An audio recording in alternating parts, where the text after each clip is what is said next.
এখানে আমাদের সাথে একজন সেনাবাহিনী ছিল।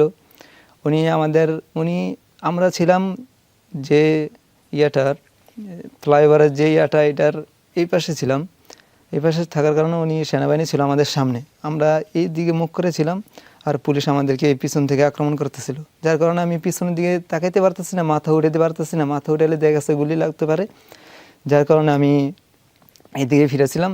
তখন সেনাবাহিনী দেখলাম উনিও চোখের পানি চলে আসছে। তারপরে আমার সাথে যে দু একজন ছিল উনি বলতেছে, দেখছেন স্যার নগদ গুলি করতেছে, স্যার নগদ মানুষ মারতেছে, এখন আমাদেরকে সাহায্য করেন। উনি সেনাবাহিনী, উনি নিজে একটি বিভ্রান্তির ভিতরে পড়ে আছে, আমাদেরকে কিভাবে সাহায্য করবে। কিছুক্ষণ পর দেখলাম, যখন দেখতেছি সেনাবাহিনী পুলিশরা আগে আসতেছে, তখন সেনাবাহিনী উনি নিজের আত্মরক্ষার জন্য, নিচে যান বাঁচানোর জন্য উনি দেখলাম দেউদ দিয়ে চলে গেছে।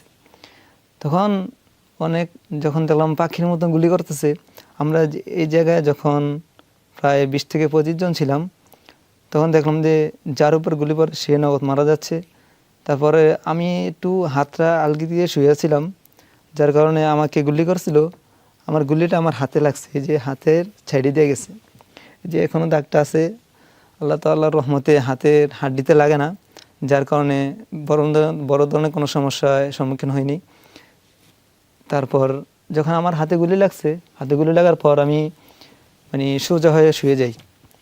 সোজা হয়ে শুয়ে যাওয়ার পর যখন দেখলাম যে পরিস্থিতি একবারে পুরোপুরি পুলিশের আয়ত্তে আছে, আমার সাথে যখন আমার হাতে গুলি পড়ে আমি একটু মরার ভান করে শুয়ে আছিলাম, যেহেতু আমার প্রাণ আছে, হয়তো আমি যদি এরকম টেকনিকটা খাড়াই তাহলে হয়তো বাঁচার কোনো সম্ভাবনা, এরকম একটা নিয়তির কারণে কইরা আমি শুয়ে আছিলাম, চোখগুলো বন্ধ ছিল।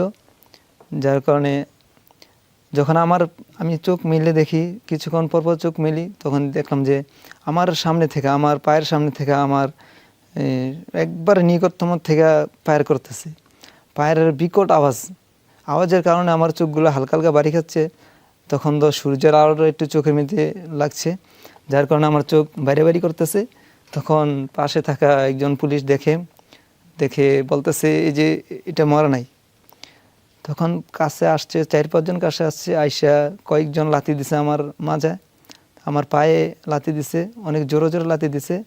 তারপর দেখছি যে আমি একটু লাড়া দিছি, লাড়া দেওয়ার পর তারপর আমাকে পানি আনছে, পানি না আমার মুখে ছিটা দিছে, আর তখন আমি পরিপূর্ণভাবে চোখ মেলছি।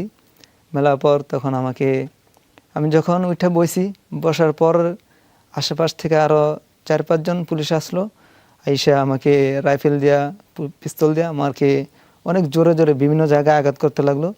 তখন আমি চিৎকার করতেছিলাম, আমি কইছিলাম, স্যার আমাকে ছেড়ে দেন, আমাকে দয়া করে ছেড়ে দেন। তারপরে এইসব শোনার পর যিনি আমাকে পানি দিছিল উনি আবার বলতেছে, অনেক আর মারি না, দেখি। পরে দেখলাম যে আমার এই রানগুলা ফুলে গেছে, রাইফেল দিয়ে আঘাত করছে, রক্তমুক্ত জমে গেছে, অনেক আহত হয়েছিলাম। আমার পায়ের হাড়গুলো মোটামুটিভাবে জখম হয়েছে। তারপরে আমাকে যখন পানি দিছিল, উনি আমাকে ওনাদের হাত থেকে বাঁচাই বলতেছে ওনাকে ছেড়ে দাও। এর আগে আমাকে যখন পার দিছে রাইফেল দিয়া, তখন আমাকে এই জায়গায় পার দিছিল। এই জায়গায় পার দেওয়ার কারণে আমার চোখটা ফুলে গেছিলো, তখন এই জায়গা ফেটে গেছে, এই আশেপাশে যা আছে সবগুলা জখম হয়েছে, আর নাকের এই জায়গাটা দাঁতগুলো সমস্যা হয়েছে। তখন আমার এই চোখ দেখি নাই, এই চোখ অন্ধ ছিল। তখন আমার যে ডাইন চোখ খোলা ছিল, তখন আমাকে বলতেছে, পুলিশটা বলতেছে যে পানি দিয়ে উঠেছে, উনি বলতেছে যে উনি যদি যাইতে পারে তাহলে ছেড়ে দাও।